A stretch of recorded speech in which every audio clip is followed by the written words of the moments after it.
Well, they're saying Jeremy Martin from the tower, but on Facebook he's Jet Martin. And since he's driving that mighty blue, pretty Holden and Commodore from Australia, we'll call him anything he wants to be called.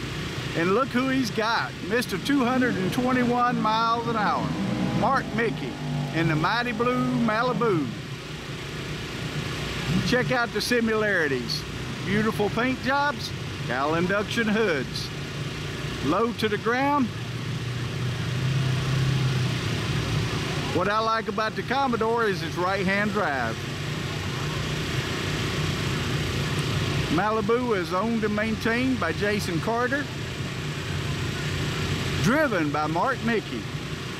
This is the second round of eliminations at No Mercy 9, Radio versus the World, September 29th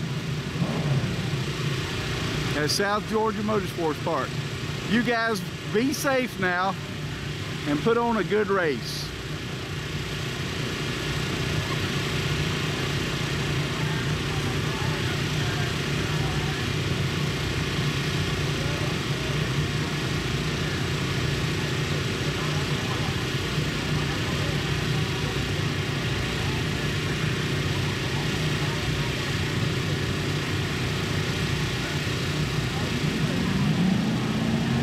All right, who are you gonna ride with?